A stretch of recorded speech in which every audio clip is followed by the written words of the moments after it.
The story of the Second World War does not open with thunder. It begins with silence. The silence of battlefields left behind after the First World War.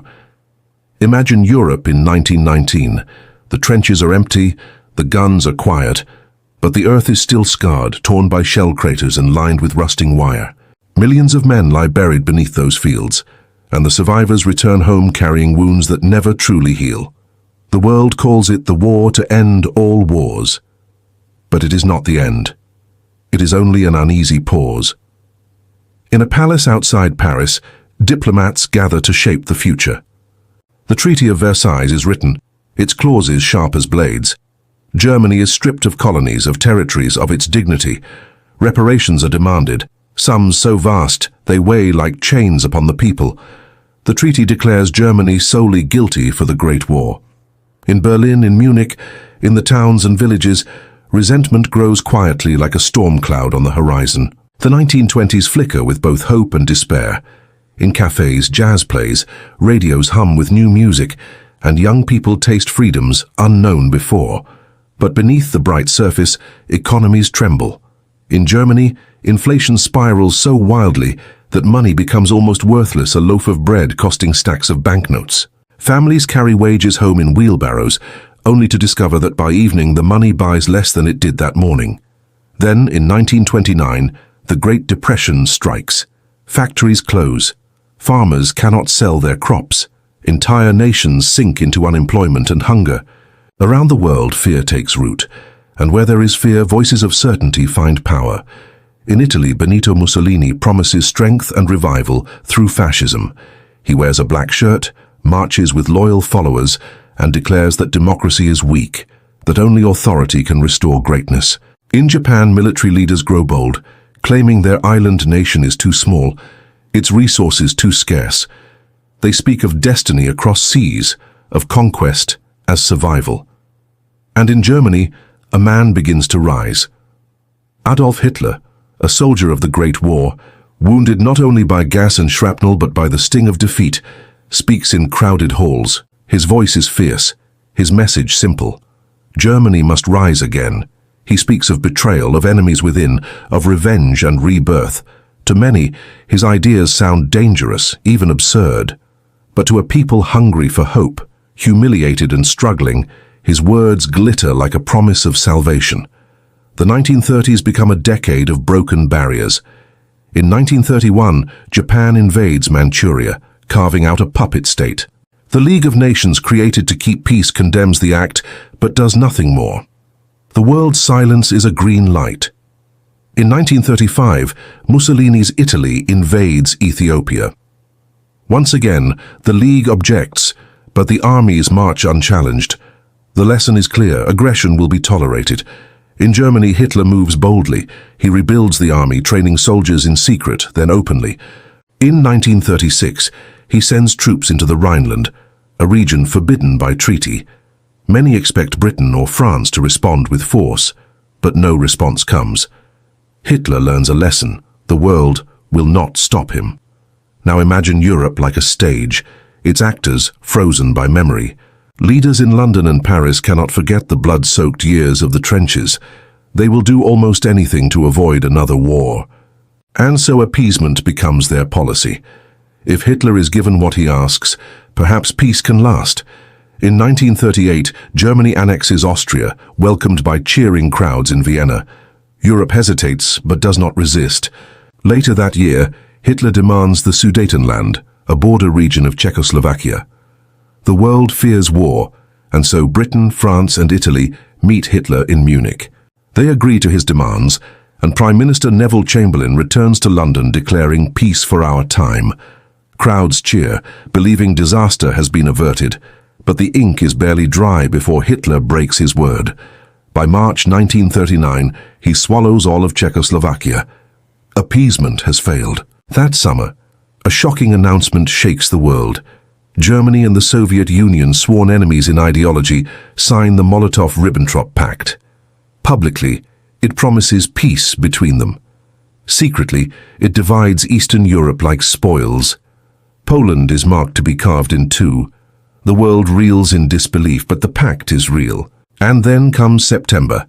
On the first day of the month in 1939, the German army pours into Poland. Tanks roll swiftly, dive bombers scream from the sky, and infantry races forward in a new style of fighting, blitzkrieg, lightning war. The Polish army fights valiantly, but within weeks the Soviet Union invades from the east, sealing the nation's fate. 2 days later, Britain and France declare war on Germany. The silence that lingered since 1919 is broken. The Second World War has begun. As you drift now into calm and rest, picture the world as it stood in those days. Radios buzzing in quiet homes. Families anxious and uncertain, listening for news. Soldiers marching unaware of how long the journey would be or what it would cost. Leaders pacing halls, wondering if their choices had come too late. The storm has broken, but the worst is still to come. These are only the seeds, the roots of a conflict that will reach across continents and oceans, across skies and seas. Seeds planted in humiliation, watered by hunger and left unchecked by silence. Seeds that will soon grow into the darkest war the world has ever known. And as you close your eyes, let yourself imagine the quiet before the storm spreads further. The stage is set, the actors are moving, and the story of World War II is only beginning. The seeds of war had been planted. In the quiet years after the First World War, they had taken root in humiliation and hardship. By the late 1930s, those seeds began to sprout into something unmistakable. The world could see the stalks rising, but still it hesitated to act.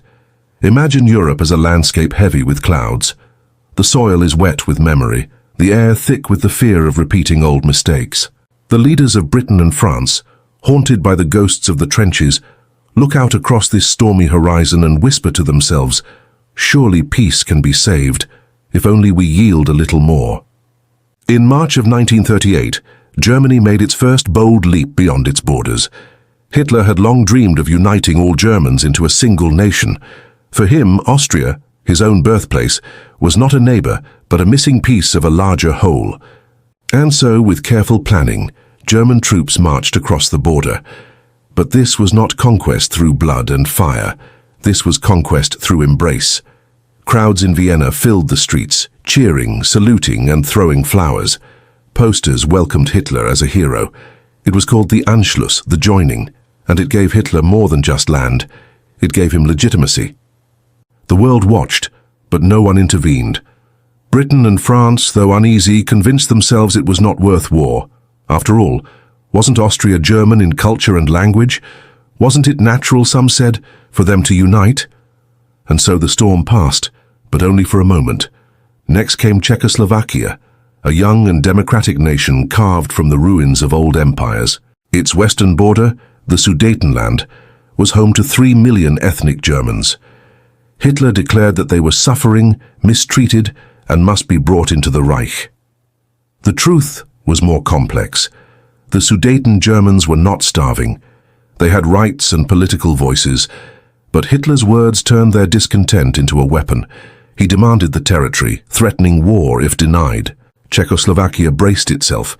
Its army was strong, its defenses formidable, and it was ready to fight. But it was not alone. France had promised to stand by it. Britain too had ties that could not easily be ignored. A single spark here could ignite a continent. In September of 1938, the crisis came to a head. Europe held its breath. Would another war truly begin? Memories of 1914 weighed heavily on every decision. In London, families recalled the telegrams that had once arrived with grim news of sons lost at the front. In Paris, politicians remembered the fields of Verdun, the endless slaughter. The leaders decided they must meet, and so representatives from 4 nations, Germany, Italy, France, and Britain, gathered in the city of Munich. Notice, though, who was missing: Czechoslovakia itself. Its fate would be decided, but its voice would not be heard. In the meetings, Hitler pressed his case. He would accept nothing less than the Sudetenland. Neville Chamberlain of Britain, weary and desperate for peace, searched for compromise. France, bound by treaty but fearful of war, followed his lead. Mussolini of Italy played the role of mediator, but his sympathies lay with Hitler. In the end, an agreement was signed. Germany would take the Sudetenland. In return, Hitler promised this would be his last demand in Europe. Peace, they believed, had been preserved. Neville Chamberlain returned to London, stepping off his plane with a slip of paper in his hand. Before the cheering crowds, he declared, "I believe it is peace for our time." The words echoed across Britain, filling radios, newspapers, and hearts with relief. Mothers and fathers believed their sons would not march to war. Children went to sleep without fear of air raid sirens. Yet beneath the relief, a shadow remained. Not everyone trusted Hitler's word. Winston Churchill, then a voice in the wilderness, warned that appeasement was only postponing disaster. "You were given the choice between war and dishonor," he said. "You chose dishonor and you will have war." It did not take long for his warning to prove true. Only months after Munich, Hitler broke his word. In March of 1939, German troops swept into the rest of Czechoslovakia, seizing Prague and dismantling the nation. There were no cheering crowds this time, no flowers scattered in the streets. This was not uniting Germans with Germans. This was conquest, plain and unmistakable. The illusion of peace shattered. Britain and France, once so eager to compromise, now saw Hitler more clearly. But by then, the balance of power had already shifted. Germany's army was larger, stronger, more confident. The time spent yielding had given Hitler time to prepare. Picture Europe in these tense months of 1939. Farmers in the fields sow crops as usual, but their radios murmur with news of threats and speeches. Children play in cobbled streets, their laughter echoing, while parents whisper anxiously about what the next day may bring. In the great capitals, leaders pace their offices, weighing promises, alliances, and fears. Everyone knows the storm is gathering. The question is only when it will break, and where the first lightning will strike. That summer, in a move that stunned the world, Hitler found a partner in Joseph Stalin, leader of the Soviet Union. Fascism and communism, enemies in every way, signed a pact of non-aggression. The Molotov-Ribbentrop Pact, as it was called, promised peace between them. But in secret, it went further. It divided Eastern Europe like spoils on a map. Poland, the Baltic states, Finland, all parceled out in hidden clauses. For Hitler, it meant he could strike Poland without fear of a two-front war. For Stalin, it bought time to prepare his armies and gave him pieces of territory he desired. For the world, it was a sign that the rules of politics had shattered. And so the road to Munich, paved with appeasement, hesitation, and broken promises, led the world to the edge of catastrophe. The stage was set. Hitler had grown bolder with each victory, each concession. The nations that might have checked him earlier had lost their chance. In September of 1939, the storm that had been building for 2 decades finally broke. But before we walk into that storm, let us linger for a moment at the edge. Imagine Europe on the eve of war, radios whispering, factories working late, soldiers waiting for orders, families tucking children into bed with uneasy smiles. The world is suspended in a breath, knowing what is to come, but unable to stop it. And as you drift now into deeper rest, remember the lesson of this chapter. Wars are not born only of weapons. They are born of fear, of silence, of choices delayed until choices are no longer possible. The road to Munich was paved with hopes of peace, but it ended in the certainty of war. The road to Munich had ended in broken promises, and Europe found itself standing on the edge of a chasm. In the spring of 1939, Hitler's betrayal of Czechoslovakia proved what many had long feared, that his hunger would not be satisfied by concessions, nor calmed by treaties. He wanted more, much more, and now the world knew it. Yet even as his armies marched into Prague, few could imagine how far he was willing to go. The map of Europe lay before him, a chessboard of nations, each with its own alliances, fears, and frailties. But Hitler played not as a cautious statesman. He played as a gambler, one willing to risk everything if the reward was power. In those anxious months, one question dominated the thoughts of leaders and citizens alike. What would he do next? And the answer, whispered in Berlin, was Poland. Poland was no small prize. It was a vast land stretching between Germany and the Soviet Union. Its farms and cities held millions, and its borders touched the Baltic Sea, offering harbors Hitler coveted. For him, conquering Poland was not just about territory, It was about reshaping Europe, step by step, until his vision of a greater German Reich became reality. But striking at Poland was dangerous. Britain and France had finally drawn a line. After the betrayal of Czechoslovakia, they pledged to defend Poland's independence. A German attack there would mean war with the West, and if war came, Germany would face enemies on both sides. Britain and France in the West, the Soviet Union in the East. This was the trap that had once doomed Germany in the First World War, and yet Hitler believed he could escape it. The solution, bold and unthinkable, lay in the very heart of his sworn enemy. In the summer of 1939, messengers carried secret proposals between Berlin and Moscow. Two regimes that despised each other, two ideologies that stood as opposites, fascism and communism, began to speak. For Stalin, the Soviet dictator, the prospect was tempting. He did not trust Hitler, but he saw opportunity. By making a pact, he could gain time to strengthen his armies. He could also claim pieces of Eastern Europe for himself. And so, on a warm August evening, news broke that stunned the world. Germany and the Soviet Union had signed a non-aggression pact. The Molotov-Ribbentrop Pact, named after the foreign ministers who signed it, declared that the two nations would not attack one another. But the truth went deeper. Hidden in secret clauses, they had divided Eastern Europe into spheres of influence. Poland was marked for dismemberment.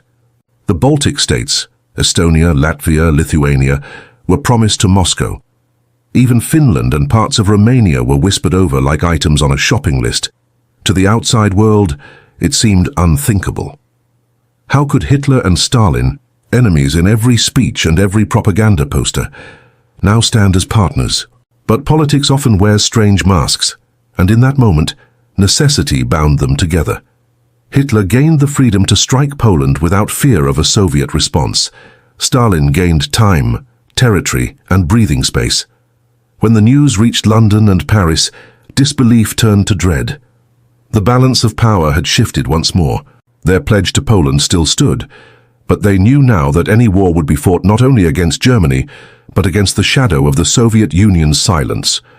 For ordinary people, the announcement was bewildering. Imagine a family in Warsaw, listening to the crackling radio as the announcer read the news of the pact.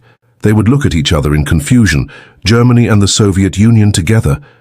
What would this mean for their homeland, caught like a jewel between the jaws of two predators? In Berlin, Hitler felt triumphant. His gamble had paid off. He had broken the logic of encirclement, removing the fear of a two-front war. Now the path to Poland was open. His generals prepared, his soldiers marched, his air force sharpened its wings.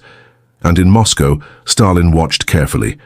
He did not trust Hitler, not for a moment, but he believed he had bought precious time.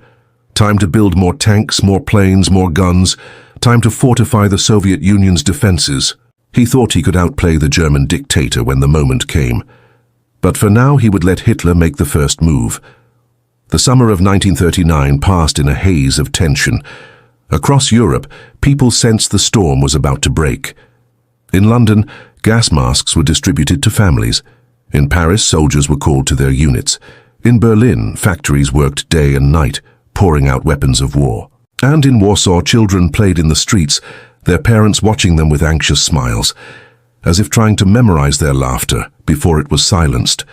The world was divided, not only by geography, but by fear, by ideology, by choices made and choices avoided. On one side stood Britain and France, still clinging to the hope that deterrence might hold, but resigned now that war might be inevitable. On the other side stood Germany, bold and hungry, and the Soviet Union silent but complicit. In between lay Poland, proud and vulnerable, the next victim waiting for the blow. As August drew to a close, the air itself seemed heavy, as if history were holding its breath. Diplomats still shuttled between capitals, making final pleas for peace. But deep down, all knew it was too late. The stage had been set, the actors already in place. And then, in the early hours of September 1st, 1939, the first shots were fired. German troops surged across the Polish border, tanks rumbling like thunder, planes streaking low over towns and villages. Blitzkrieg, lightning war, had begun. Britain and France, bound by their pledge, declared war 2 days later. The silence of 20 years was broken. The world was at war once again. As you sink now into sleep, picture the world at that moment, a globe suddenly dividing, alliances snapping into place, armies marching, and millions of lives unknowingly standing on the brink of upheaval. For many, the news of invasion arrived on a quiet morning over breakfast or while walking to work. The day began as ordinary, but ended with the knowledge that nothing would ever be the same. The world was divided, and the great storm had begun to sweep across it. The morning of September 1st, 1939, was like any other in the towns and villages of Poland. Farmers rose with the sun, bakers kneaded their bread, children stirred sleepily in their beds. But before the day could truly begin, the sky roared. German bombers swept overhead, their engines screaming like a storm. Bridges, railroads, and cities were struck with sudden violence. Below, German tanks and infantry surged across the frontier. The world awoke to war. This was Blitzkrieg, the lightning war. Not the slow grind of trenches as in 1914, but a swift, coordinated strike. Tanks thrusting deep, planes shattering defenses, troops racing to encircle and overwhelm. Within hours, the Polish countryside, so quiet only a day before, was alive with fire and steel. For Poland, it was a desperate fight. Its soldiers were brave, its cavalry legendary, but the German war machine was overwhelming. The Polish army was scattered, its air force outmatched, its defenses broken before they could solidify. And just when hope seemed thin but not yet gone, a second blow fell. On September 17th from the east, the Soviet Union invaded, fulfilling the secret pact it had signed with Hitler. Poland, squeezed between two giants, could not withstand the assault. Its government fled, its people endured, and within weeks, the nation was carved apart. Yet Poland's spirit did not die. Soldiers who escaped would fight on with the Allies, and resistance movements would stir beneath the occupation. But in that September, the map of Europe was already redrawn in blood. When news of the invasion reached London and Paris, there was no longer room for hesitation. For years they had tried appeasement, tried compromise, tried words. But Hitler had crossed the final line. On September 3rd, Britain and France declared war on Germany.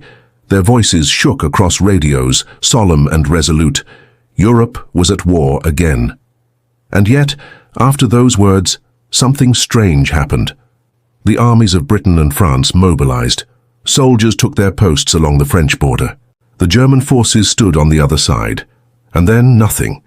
For months little moved. The guns were mostly silent. The soldiers waited, staring across lines, as if the war had frozen in its opening act. This strange pause became known as the phony war. Newspapers mocked it, children joked about it. But beneath the surface, nerves stretched thin. People knew it could not last. They remembered too well how quickly silence could turn to thunder. While the Western Front stood still, Germany struck north. In April 1940, German forces invaded Denmark and Norway. Denmark surrendered in a single day, almost without a fight. Norway resisted longer, but German ships, aircraft and paratroopers secured victory. Control of Norway gave Hitler access to the North Sea, to ports and resources he needed for the battles to come. Then in May, the storm swept west. German troops surged into Belgium, the Netherlands and Luxembourg, bypassing the heavily fortified French defenses. The speed was shocking, the precision terrifying.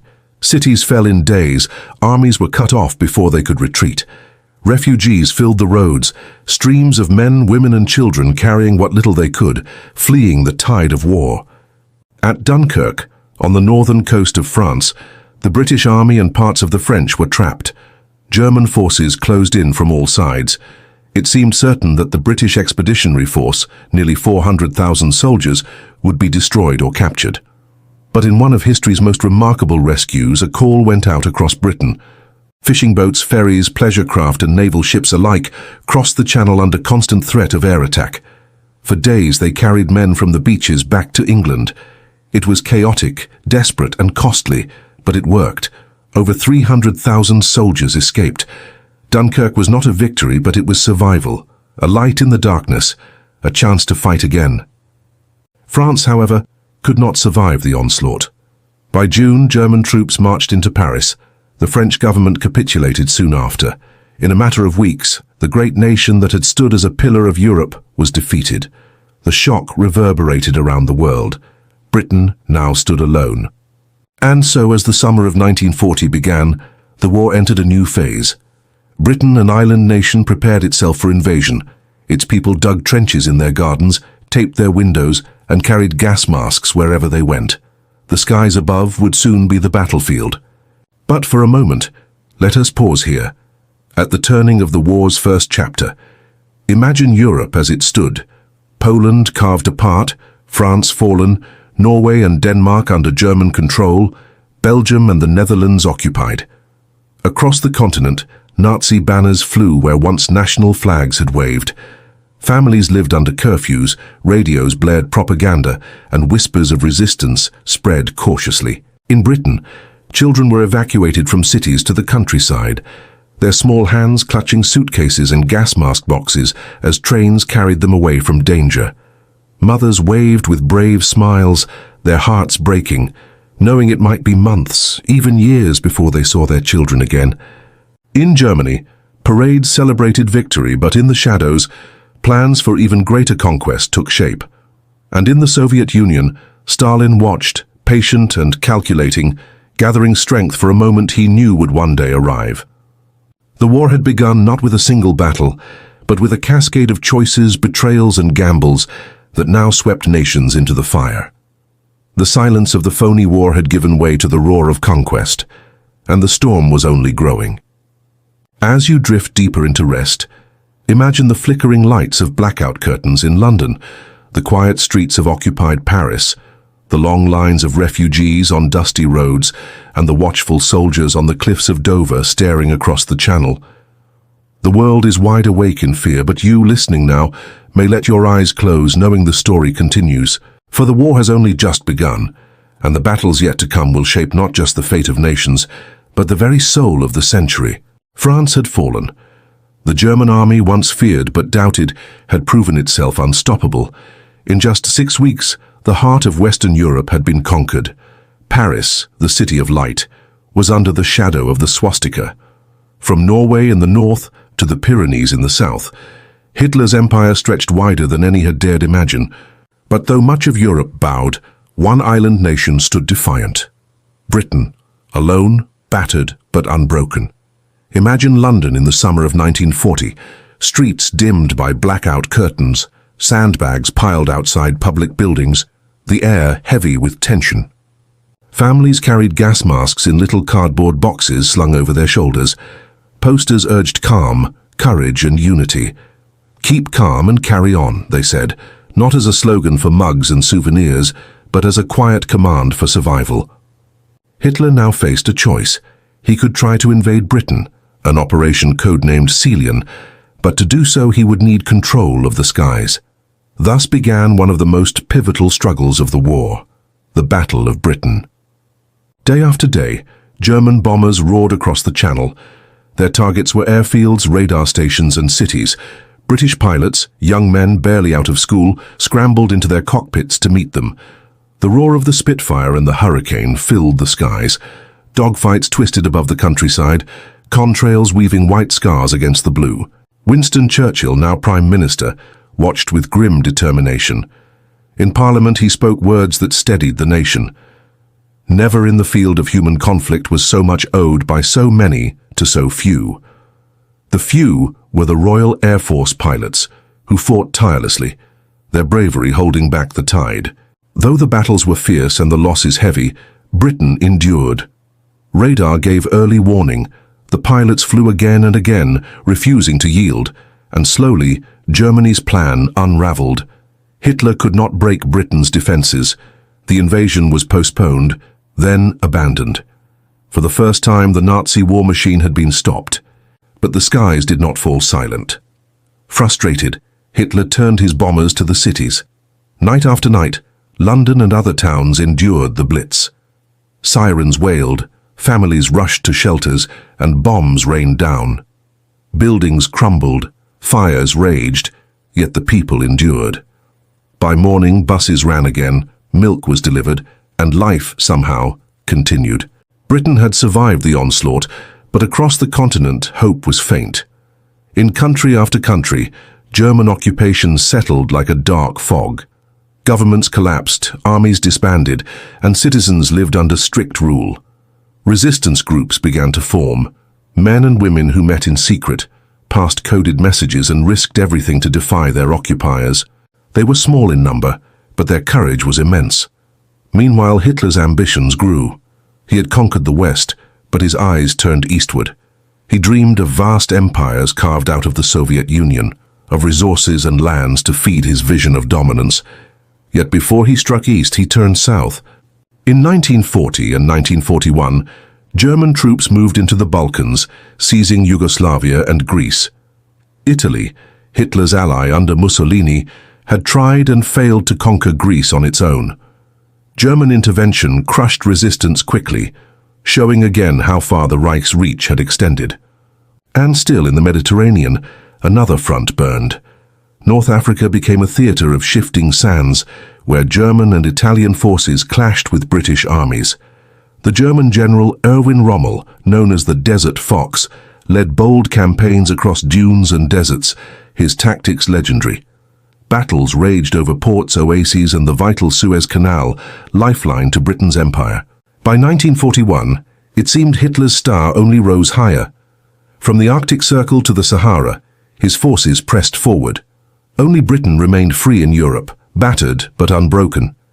To the east, the Soviet Union stood bound by its pact with Germany, unaware, or perhaps unwilling to believe, that soon it would face the greatest invasion in history. Beyond Europe, the world watched uneasily. The United States, still scarred by the Great Depression and wary of foreign wars, stood officially neutral. Yet its sympathies leaned clearly toward Britain. Supplies and weapons began to flow across the Atlantic under the Lend-Lease Act, convoys braving the threat of German U-boats lurking beneath the waves. President Franklin Roosevelt spoke of making America the arsenal of democracy, preparing his people for a future that seemed increasingly impossible to avoid. And so, the map of Europe in 1941 was one of extremes. Most of the continent lay under Nazi control. Britain, scarred by bombings, still stood tall, its island shores braced for whatever came next. The Soviet Union loomed to the east, watching warily. And far across the oceans, the United States stood on the edge of involvement, its people divided between isolation and intervention. Picture the world at this moment, the calm before the storm's next great crash. In Berlin, parades celebrated victory. In London, families gathered in underground shelters, singing softly to ease the fear of bombs above. In Paris, German officers strolled beneath the Eiffel Tower, while in the countryside resistance fighters whispered of sabotage. In Moscow, Stalin calculated, suspicious of Hitler's every move, yet confident that the pact still shielded him. The fall of Europe was nearly complete. What had once seemed unthinkable, a continent under the sway of a single power, was now reality. Yet the war was far from over. In fact, its darkest chapters had not yet been written. As you close your eyes and drift deeper into sleep, imagine that fragile balance. An island nation refusing to bow. A dictator whose ambitions stretched further still. A world bracing for the next blow, knowing that the struggle ahead would test the limits of courage, endurance, and hope. The fall of Europe was not the end, but the beginning of a greater fight, one that would draw in new nations, ignite new battles, and shape the course of history forever. By the summer of 1941, Hitler stood at the height of his power. Western Europe lay in his grasp. France was defeated, Scandinavia subdued, the Balkans under control. Britain still resisted, but stood alone, bruised from the Blitz and struggling in the deserts of North Africa. To the casual eye, it seemed that nothing could stop the German Reich, and yet in the heart of Berlin, Hitler's gaze fixed eastward. The pact with Stalin had been useful, buying time and territory, but it was never meant to last. In Hitler's mind, the Soviet Union was not a partner, but a prize. He dreamed of conquering its vast lands, seizing its oil fields, its wheat fields, and its endless spaces. To him, the East was destiny, a place to carve out what he called Lebensraum, living space for his empire. Thus was born Operation Barbarossa, the largest invasion in human history. On June 22, 1941, Without warning, German forces stormed across the Soviet frontier. 3 massive army groups, millions of soldiers, tens of thousands of tanks and planes swept into the dawn. The surprise was total. Stalin, despite warnings from spies and allies, had not believed Hitler would break the pact so soon. Soviet defenses reeled, unprepared, as the German tide surged forward. Imagine the first hours of that day. Soviet soldiers jolted from sleep by the roar of artillery. Villages bombed before radios could even spread the news. Families fleeing east as the front collapsed around them. It was a lightning strike across a frontier stretching nearly 2,000 miles. At first, the results were devastating. Whole Soviet armies were encircled, trapped, and destroyed. Hundreds of thousands of prisoners marched westward into captivity. German tanks rolled deep into the countryside, their dust clouds rising like storms. Cities like Minsk and Smolensk fell. The Red Army, disorganized and reeling, seemed on the verge of collapse. But the Soviet Union was vast, and its people hardened by hardship. As the Germans pressed deeper, resistance stiffened. Factories in the west were dismantled piece by piece and shipped by rail to the Urals, rebuilt far beyond the reach of enemy bombers. New tanks and planes rolled out even as old ones burned on battlefields. Civilians dug trenches, built defenses, and took up arms. A war for survival had begun. By autumn, German forces neared Leningrad in the north, Moscow in the center, and the rich lands of Ukraine in the south. In September, Leningrad was encircled. What followed was one of the longest and most terrible sieges in history. For nearly 900 days, the city endured hunger, cold, and relentless bombardment. Families boiled wallpaper paste for food, burned furniture for warmth, yet still they held on. In the center, German armies drove toward Moscow. By November, they could see the spires of the Kremlin through binoculars, yet the Soviet capital did not fall. The early winter arrived, colder than expected, and the German advance faltered. Their tanks stalled, their soldiers shivered in summer uniforms, their supply lines stretched thin across frozen mud. Then came the counterattack. In December, Soviet reinforcements, some brought from Siberia hardened by Arctic winters, struck back. The German army, stunned, was pushed from the gates of Moscow. For the first time in the war, the unstoppable machine had been halted. Meanwhile, in the south, the fighting was fierce. The fertile lands of Ukraine and the approaches to the Caucasus drew both armies into grinding battles. Cities like Kiev saw massive encirclements and devastation. Entire populations were uprooted, fleeing before advancing armies. The war in the east was not just soldiers against soldiers, it was total war, swallowing civilians, towns, and fields alike. And behind the front, a darker shadow fell. With the invasion of the Soviet Union began a campaign of terror. Einsatzgruppen, mobile killing units, followed the army, massacring Jews, intellectuals, and political leaders. Villages were burned, populations executed, millions marked for destruction. The war in the East was not only conquest, but annihilation. By the end of 1941, the invasion had failed to achieve its ultimate goal. Leningrad still stood, though starving. Moscow had not fallen. The Red Army, though battered, fought on. And worse for Hitler, a new enemy had entered the war. On December 7th, Japanese planes attacked Pearl Harbor, drawing the United States into the conflict. Days later, Hitler declared war on America. What had begun as a continental struggle was now truly a world war. Imagine Europe at that moment. German soldiers shivering in the snow outside Moscow, their breath rising in frosty clouds. Soviet civilians huddled in icy apartments in Leningrad, breaking furniture for firewood. Trains rumbling east with factory machines bound for the Urals. And in faraway America, shipyards alive with sparks and hammers, preparing to send aid and armies across the oceans. The Eastern Front had opened like a wound, vast and unhealed. It would consume millions of lives, stretch across years, and become the crucible in which the war's fate would be decided. For now, though, it was the beginning. A clash of titans, a storm that swept from the Baltic to the Black Sea. As you sink into deeper rest, picture the immensity of it. Endless horizons of snow and steppe, columns of tanks stretching beyond sight, villages lost in the whirlwind of fire and steel. The world had grown larger and darker. the war more terrible and immense. The Eastern Front was not just another chapter, it was the heart of the struggle, where the fate of nations and empires would hang in the balance, and though the Germans had advanced far, the vastness of Russia and the resilience of its people had turned the tide. The war that Hitler thought would be over in months had only just begun. While Europe burned and froze under the clash of empires, far across the oceans another storm was gathering. In Asia and the Pacific, the ambitions of Imperial Japan had been rising for years. Japan, an island nation like Britain, dreamed of an empire vast and rich, a greater East Asia co-prosperity sphere, as its leaders called it. To the Japanese, this meant control of resources, markets and lands stretching across the Pacific. To the peoples of Asia, it meant conquest and domination. Japan had already marched into China, unleashing brutal wars and atrocities in cities like Nanjing.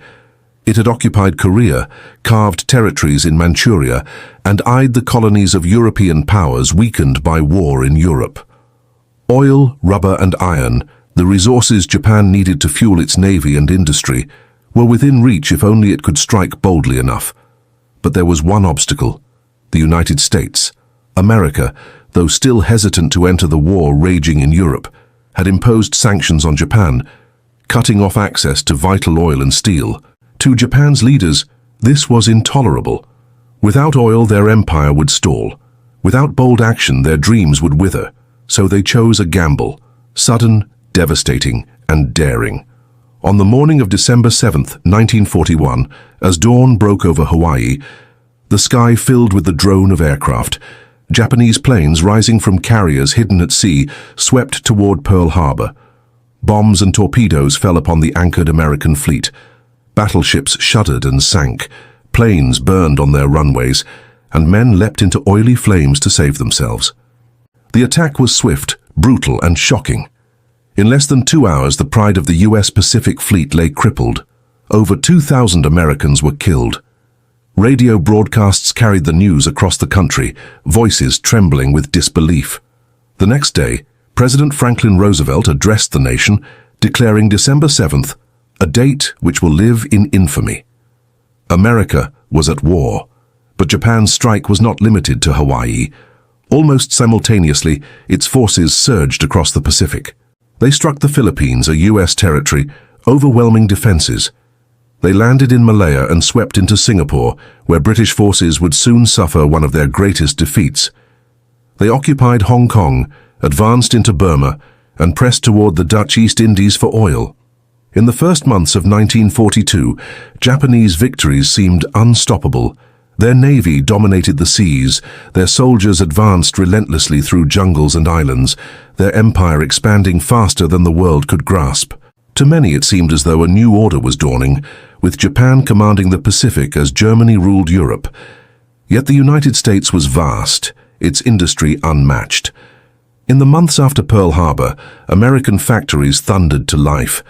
Aircraft rolled off assembly lines in numbers beyond imagination, ships poured from shipyards, weapons and supplies flowed like rivers.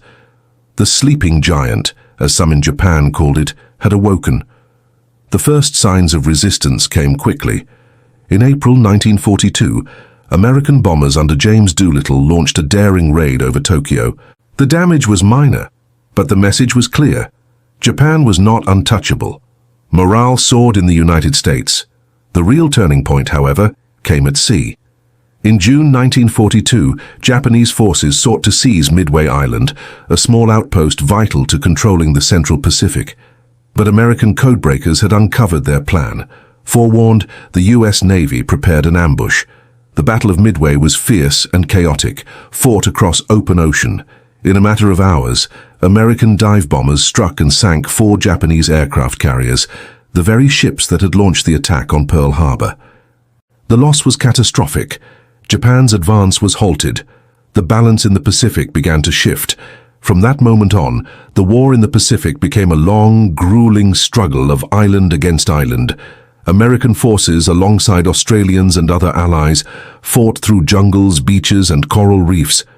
Battles like Guadalcanal tested endurance beyond measure.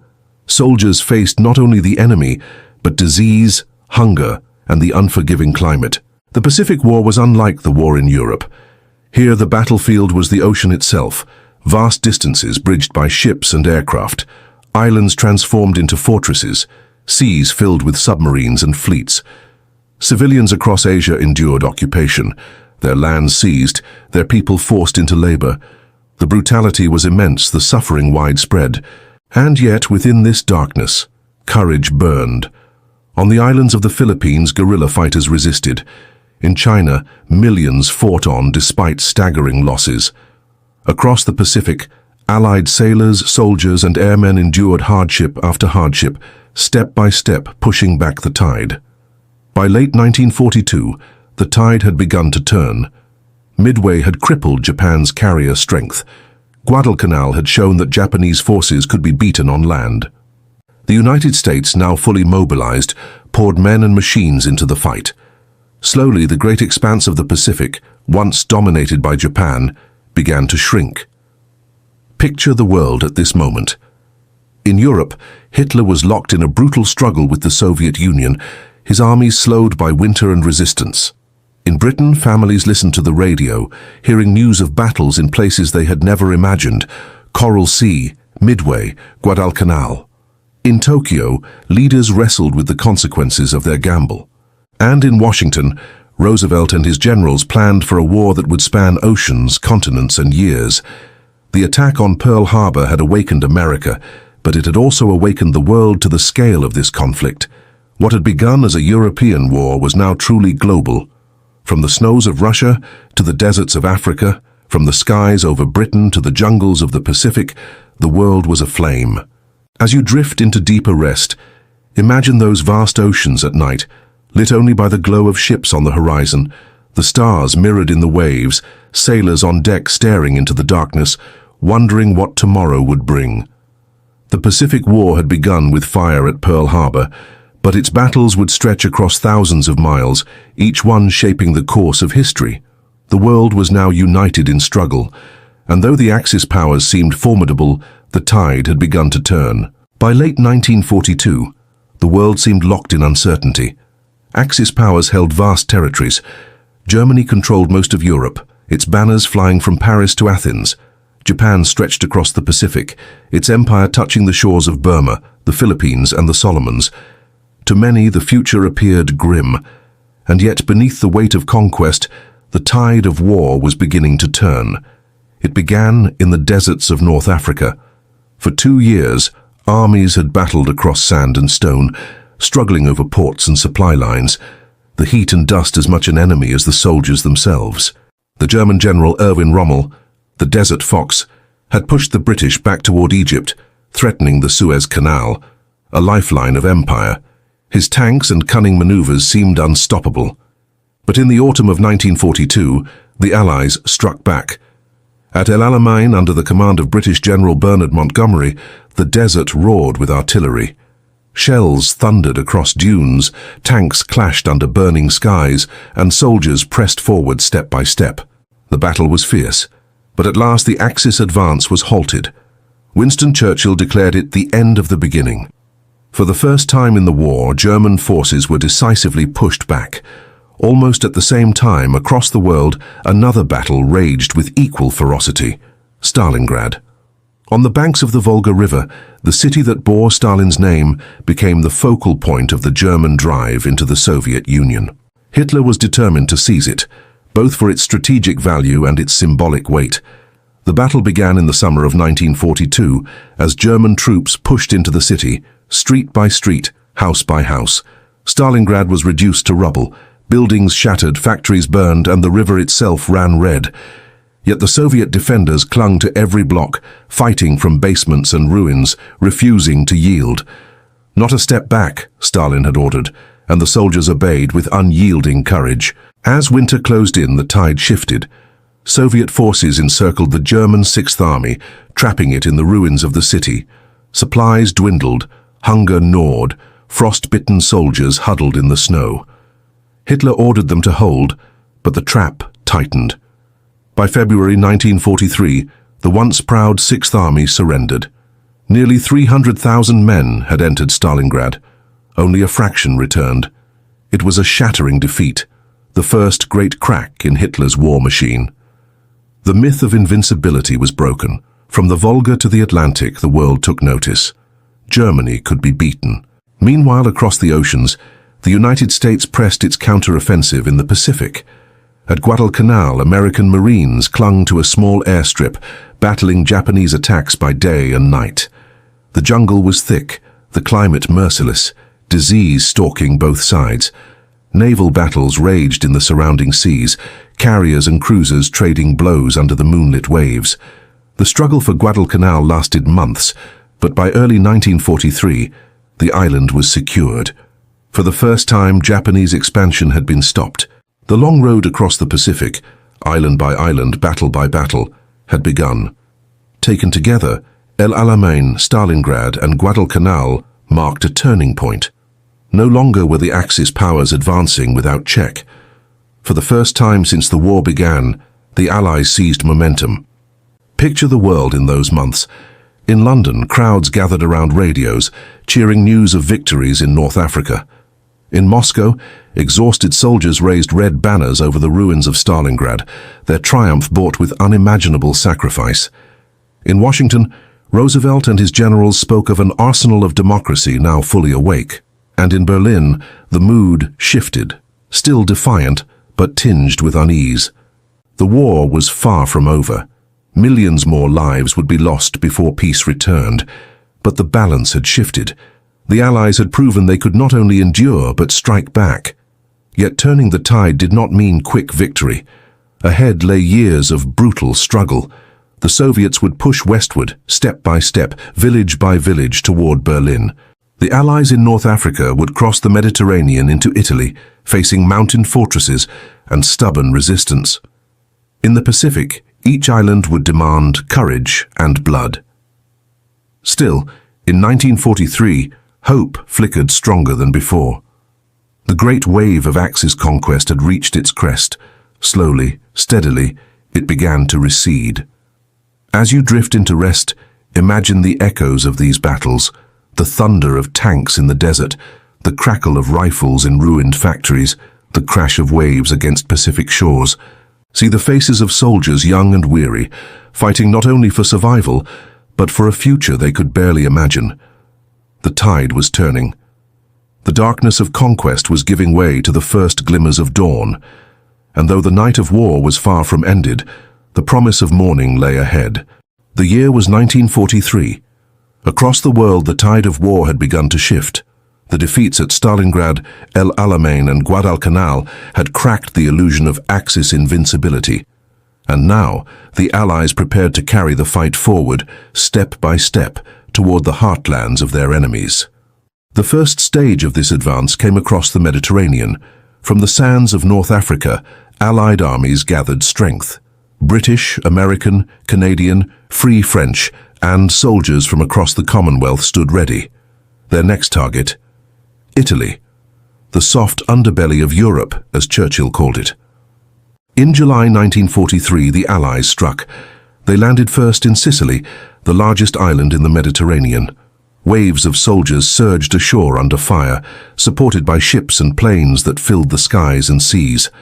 The battles were fierce, but the campaign was swift. Within weeks, Sicily was secured, opening the way to the mainland. The invasion of Italy followed.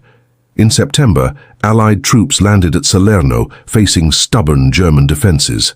Italy's government, weary of Mussolini's failures, had already dismissed him. The fascist regime collapsed, and Italy surrendered. But Hitler had no intention of letting the peninsula fall easily. German forces poured south, fortifying the mountains and rivers, fighting a grinding campaign that would drag on for nearly 2 years. Imagine the soldiers trudging through rain-soaked valleys, climbing rocky ridges, and storming towns turned into fortresses. Battles like Monte Cassino reduced ancient monasteries to rubble, as the Allies fought their way north inch by inch. Italy was no easy road, but it marked the first breach of Hitler's European fortress. Meanwhile, on the Eastern Front, the Soviets pressed their advantage. In the summer of 1943 came the Battle of Kursk, the largest tank battle in history. Thousands of tanks clashed on open fields, their guns roaring, their tracks tearing up the earth. German hopes of regaining the initiative shattered. From then on, the Red Army surged westward. Ukraine was liberated. Villages once silenced by occupation came alive again, and the long road toward Berlin had begun. In the skies above Europe, another front intensified. American and British bombers soared over German cities day and night, raining destruction on factories, railways, and industrial centers. The raids were perilous. German fighters and anti-aircraft guns tore through formations, and losses were heavy. Yet the bombers kept coming, wave after wave, stretching Germany's resources thin and darkening its skies with fire.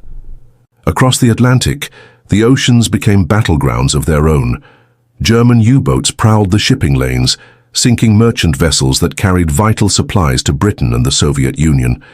For years, they threatened to sever the lifeline across the sea. But by 1943, Allied advances in radar, sonar, and air patrols turned the tide. Convoys became safer, the wolf packs hunted down, and the Atlantic was wrested from German control. Amid these battles, plans for the greatest operation of the war began to take shape. In secret, Allied leaders met to plot the invasion of Western Europe. Britain, though battered, would serve as the launching ground. American troops poured into English ports and towns, their numbers swelling each week. Together with Canadians and other Allied forces, they prepared for an undertaking unprecedented in scale. This would be the opening of a new front, a return to France, and the beginning of the liberation of Western Europe. Its code name was simple yet monumental: Operation Overlord. Picture the months leading up to it. Vast armies gathering in the British countryside, airfields crowded with planes, harbors filled with ships, factories working night and day to produce the weapons of liberation. Across the Channel, German forces dug in along the coast of France, fortifying cliffs and beaches with bunkers, barbed wire, and mines. The stage was set for a clash that would determine the course of the war. Yet even as preparations built in the West, the war's reach stretched further still. In the Pacific, the United States pressed its island-hopping campaign, moving from Guadalcanal toward New Guinea and the Central Pacific. Each battle was brutal, each victory costly. But with each island secured, the Allies crept closer to Japan itself. And in the heart of Europe, resistance movements grew bolder. In occupied France, Poland, Yugoslavia, and beyond, partisans struck at railways, ambushed patrols, and gathered intelligence. Ordinary men and women risked their lives in the shadows, keeping alive the hope of freedom. Their courage was the quiet counterpart to the great battles, but no less vital. By late 1943 and into 1944, the Allied advance was unmistakable. Italy struggled under German occupation, but the Allies pressed north. The Soviets drove ever deeper into Eastern Europe, their victories measured in cities reclaimed and armies destroyed. The skies belonged increasingly to Allied bombers. The seas opened again to convoys, and in Britain, the armies of liberation stood ready. It was a moment of immense anticipation, a calm before the storm. Across the world, people sensed that change was coming. The war was not yet won, but the Allies now carried momentum. Imagine the world then. In Rome, Mussolini had been cast down, though battles still raged in the hills beyond. In Moscow, Stalin watched his armies push toward Poland. In London, Churchill prepared his people for the trials ahead.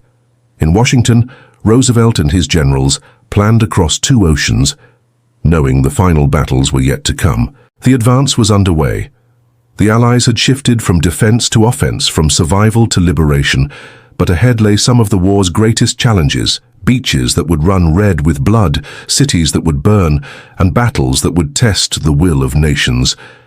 As you close your eyes and drift deeper into rest, imagine that fragile moment of hope and tension. The world, weary from years of war, stood on the edge of decision. The tide had turned, but the storm had not passed. The Allies were advancing step by step toward the promise of freedom. By the spring of 1944, the Allies stood ready for a moment that had been years in the making. In Britain, across quiet fields and busy ports, an immense force had gathered. Soldiers from America, Britain, Canada, and many other nations trained side by side. Engineers built landing craft, pilots rehearsed missions, generals refined plans. Operation Overlord, the invasion of France, was the greatest gamble of the war. If it succeeded, Europe's liberation could begin. If it failed, the cost in lives and morale would be devastating. For months, secrecy cloaked the preparations. Deception plans misled German intelligence, suggesting the main attack would fall at Calais, the narrowest point of the Channel, instead of Normandy. Dummy tanks filled English fields, false radio traffic hummed, and spies carried whispers that pointed Hitler in the wrong direction. And then, in June 1944, the waiting ended. On the night of June 5th, paratroopers climbed into planes, their faces painted dark, their hearts racing. They soared into the night sky. Over Normandy, they leapt into darkness, drifting down to fields and hedgerows, scattering into confusion, but determined to secure bridges and roads before dawn. As midnight passed, the sea itself came alive. Thousands of ships, the largest armada in history, crossed the Channel. Troop transports, destroyers, battleships, landing craft of every shape and size moved across waters that only hours before had been quiet. And then came the morning of June 6, 1944. At first light, the horizon of Normandy erupted. Warships thundered shells onto German defenses, planes swept overhead, bombing and strafing. And then, the landing craft moved forward, packed with soldiers clutching rifles, hearts pounding. The beaches were given names: Utah, Omaha, Gold, Juno, Sword. Each became a battlefield etched into memory. At Utah, American forces pushed inland with relative success. At Gold, Juno, and Sword, British and Canadian troops fought bitterly but secured their ground. But at Omaha, the cost was terrible. German defenses were strong, cliffs bristling with guns, beaches laced with mines. As ramps dropped, men plunged into water under machine gun fire. Some never made it to shore. Others crawled across sand, seeking cover behind obstacles inch by inch. Hours passed in chaos and carnage. Yet by sheer determination, the soldiers broke through. Omaha was taken, though at dreadful cost. By nightfall, over 150,000 Allied troops had landed in Normandy. They had not been driven back into the sea. The gamble had succeeded. The liberation of France had begun.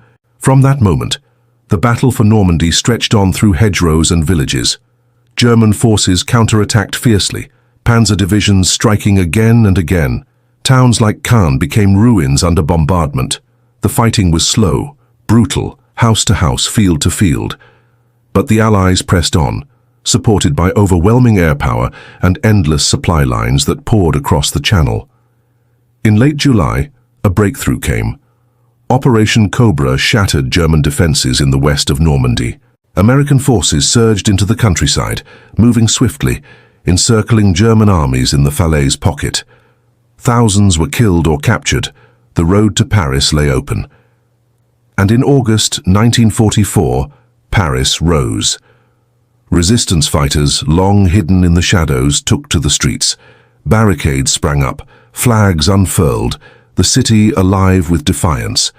As Allied troops entered, crowds poured into the boulevards, cheering, embracing, weeping.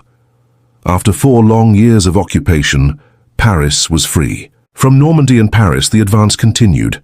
Belgium and Luxembourg were liberated, the Allies pressing ever closer to Germany's borders. Each mile forward was hard won, but the tide was now irresistible. Picture the scenes of that summer. Families in French villages offering bread and wine to weary liberators. Resistance fighters emerging from cellars, their faces alight with relief. Soldiers resting in fields once scarred by battle, hearing church bells ring for the first time in years. The chains of occupation were breaking, one town, one village at a time. Yet even as liberation spread, challenges loomed. German resistance, though faltering, was fierce. The Siegfried Line, a wall of fortifications along Germany's frontier, awaited. And Hitler, though cornered, was not ready to surrender. Still, D-Day had changed everything.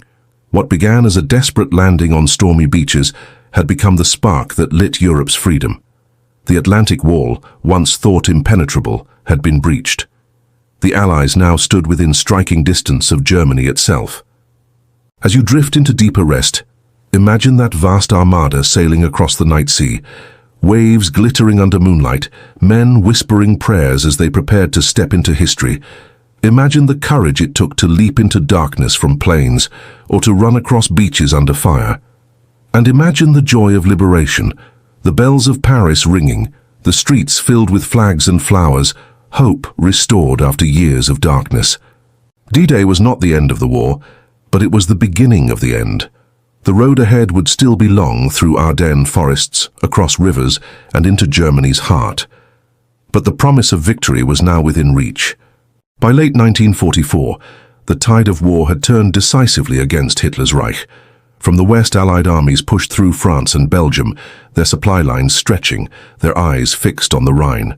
From the east, the Soviet juggernaut rolled across Eastern Europe, reclaiming villages and cities once ground beneath German boots.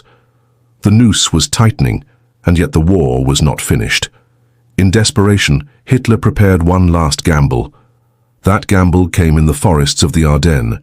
In December 1944, under winter's cloak of snow and fog, German forces launched a massive counter-offensive. Tanks and infantry poured into Belgium, driving deep into Allied lines. The surprise was total. Towns like Bastogne became encircled, American soldiers cut off, fighting with dwindling supplies. The world held its breath. Could Germany, battered but unbowed, strike back? For weeks the battle raged. Snow fell, the cold biting, the forests echoing with gunfire. Yet the Allies held firm. At Bastogne, the 101st Airborne stood defiant, their commander famously replying, "Nuts," to a German demand for surrender. Reinforcements broke through, skies cleared, and Allied air power returned. Slowly the bulge in the lines was pushed back. By January 1945, Hitler's final gamble had failed. His reserves were spent. The road to Germany lay open. From that moment, the Reich's collapse accelerated. In the west, Allied armies crossed the Rhine.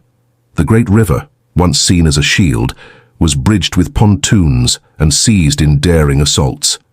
German cities fell one by one: Cologne, Frankfurt, Nuremberg. The industrial heartland, the Ruhr, was encircled, hundreds of thousands of German soldiers taken prisoner. In the east, the Soviet advance was relentless. Poland was liberated, though scarred by years of occupation and the horrors of camps like Auschwitz, where the world first saw the full weight of Nazi crimes. Across the plains of Hungary and into Austria, the Red Army marched, pushing toward Berlin itself. Inside Germany, life unraveled. Cities lay in ruins, their streets choked with rubble. Allied bombers continued their pounding, firestorms consuming Dresden and other towns. Refugees flooded the roads, fleeing both advancing armies and the despair of defeat. The promise of Hitler's 1,000-year Reich had collapsed into smoke and ash in less than 12.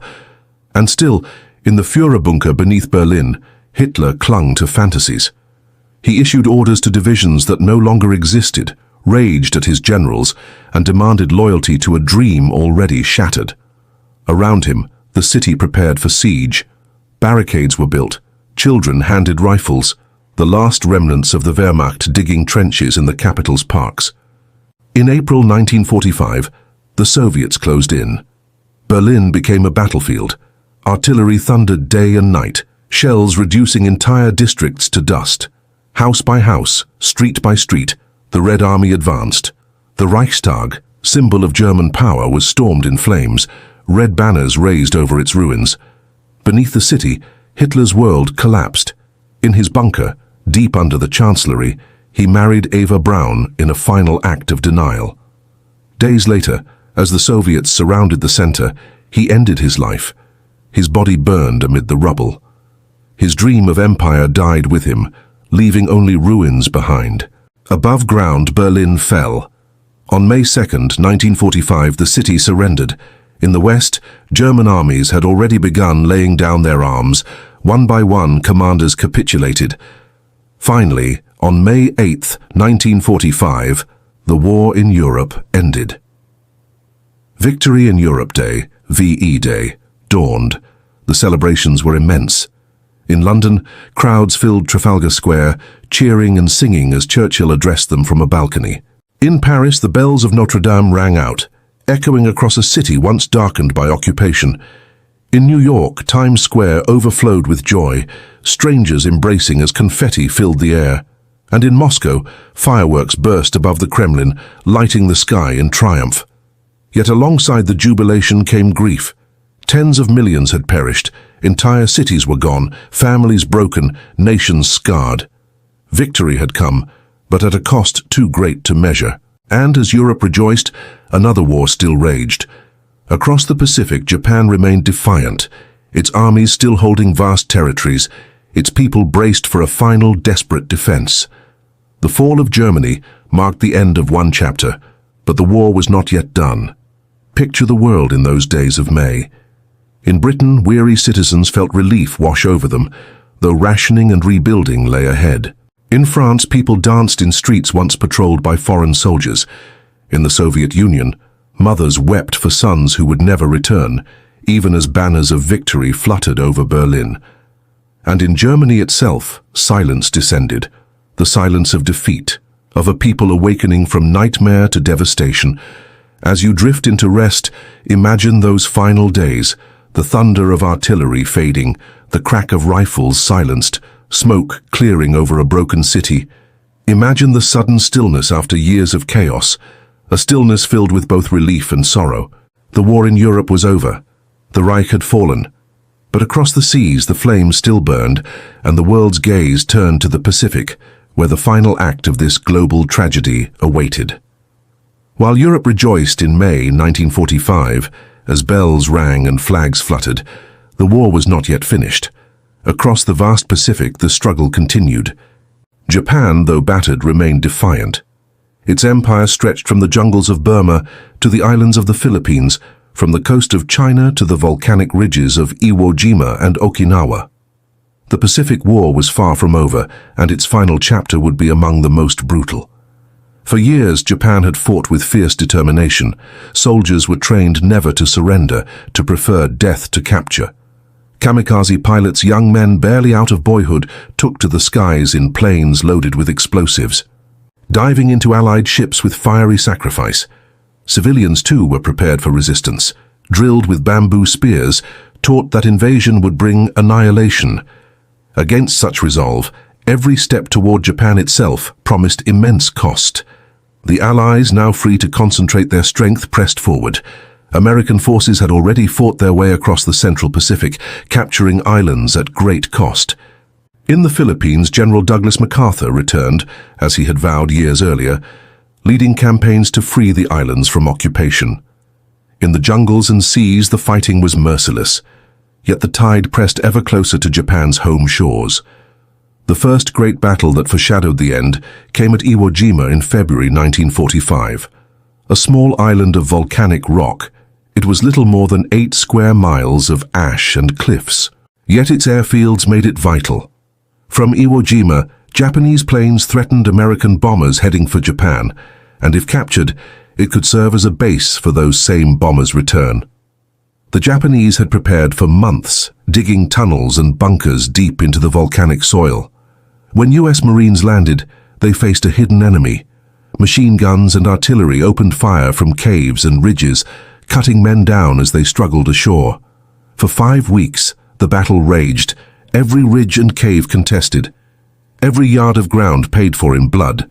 It was there, amid smoke and thunder, that one of the war's most enduring images was born. 6 Marines raising the American flag atop Mount Suribachi, the wind catching its fabric, as if to declare victory over the ashes. Yet victory came at a terrible price. More than 26,000 American casualties, and virtually the entire Japanese garrison killed. Iwo Jima was taken, but it was a warning of what awaited if the Allies set foot on Japan itself. Then came Okinawa. In April 1945, the largest amphibious assault of the Pacific War began. Okinawa, just 400 miles from Japan's main islands, was the final stepping stone. Its capture would provide a staging ground for invasion, its fall a signal to Tokyo that the end was near. The battle lasted nearly 3 months. American troops faced not only entrenched Japanese soldiers, but also wave after wave of kamikaze attacks. Warships at sea endured fire from the skies, men watching in terror as planes dove into decks in blossoms of flame. On land, the fighting was unrelenting.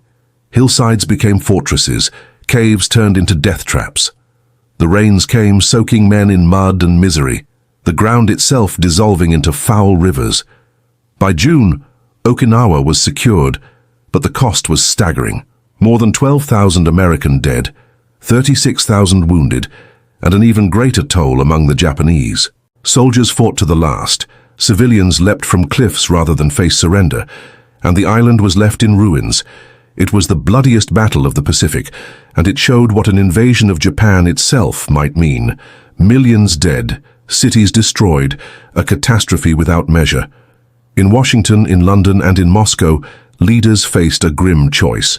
To invade Japan could take years and cost unthinkable lives. Yet Japan's leaders refused to yield.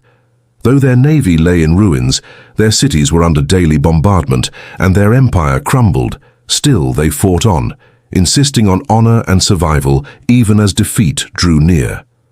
Meanwhile, American bombers struck Japan with increasing fury.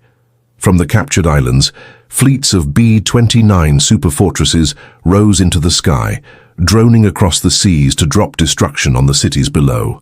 In March 1945, Tokyo was firebombed in a raid that turned whole districts into infernos, killing more than 100,000 in a single night. The wooden houses of Japan's crowded cities became tinderboxes, and firestorms consumed them in waves. Hiroshima, Osaka, Nagoya, Kobe, one by one they burned.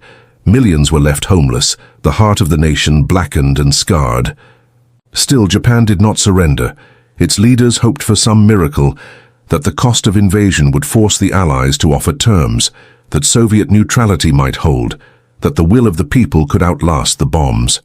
But time was running out, and a new force was about to enter history. In the deserts of New Mexico, under the greatest secrecy, American scientists had built a weapon unlike any the world had seen.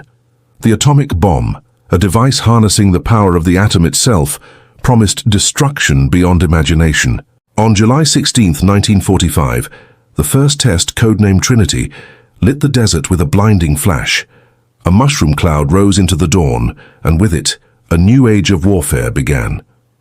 Days later, at the Potsdam Conference, Allied leaders issued an ultimatum to Japan: surrender unconditionally or face prompt and utter destruction.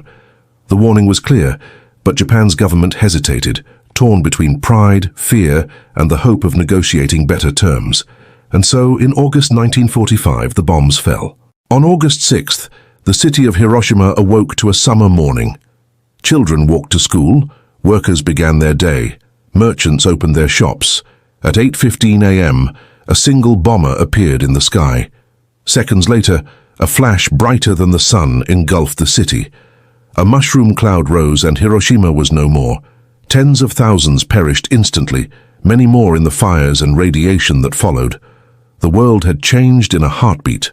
Still, Japan did not surrender. 3 days later, on August 9th, another bomb fell on Nagasaki. Once more, a city was consumed in fire and ash, thousands lost in an instant. At the same time, the Soviet Union declared war on Japan, invading Manchuria with overwhelming force, shattering Japanese armies still holding territory in China. At last, the will to resist broke. The emperor himself, Hirohito, spoke to his people in a radio broadcast, the first they had ever heard from him. His voice, calm yet solemn, admitted that the war must end. Japan would surrender. The nightmare was over. On September 2nd, 1945, aboard the battleship USS Missouri in Tokyo Bay, representatives of Japan signed the instruments of surrender. American General Douglas MacArthur presided, alongside leaders of the Allied powers. Around them, a vast fleet filled the waters, a symbol of the might that had brought the war to its close. In that moment, after 6 years of struggle, the Second World War was finished. The world breathed again. Yet as peace returned, the shadows of war lingered. More than 60 million lives had been lost, continents scarred, cities reduced to rubble. The Holocaust had revealed the darkest depths of human cruelty. The atomic bomb had opened a door to power, both terrifying and unstoppable. And from the ruins, a new world order began to take shape, with the United States and the Soviet Union rising as superpowers, allies now destined to become rivals.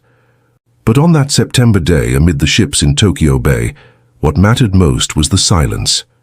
The silence of guns stilled, of bombs no longer falling, of skies once filled with fire now calm again. Imagine that silence as you drift deeper into rest. Picture the waves lapping against steel hulls, the flags fluttering in the breeze, the weary faces of soldiers who had lived through it all. Picture the people in Tokyo, in London, in New York, in Moscow, all looking to the horizon, unsure of the future, but relieved that the war at last was over. World War II had begun with lightning invasions and dreams of empire. It ended with cities in ruins, empires broken, and humanity humbled by its own power. It was a story of courage and cruelty, of sacrifice and suffering, of triumph and tragedy. And though decades have passed, its echoes remain, shaping the world we live in today. As you fall into the final stretch of sleep, let your mind wander across the arc of that story. From the beaches of Normandy to the ashes of Hiroshima, from the deserts of El Alamein to the streets of Berlin, imagine the millions of lives that shaped the course of history. The same stars that shone over those soldiers, those civilians, those leaders, now shine over you. And in that connection across time, the story finds its rest. The war is over. The night is quiet. The world, though scarred, begins to dream again.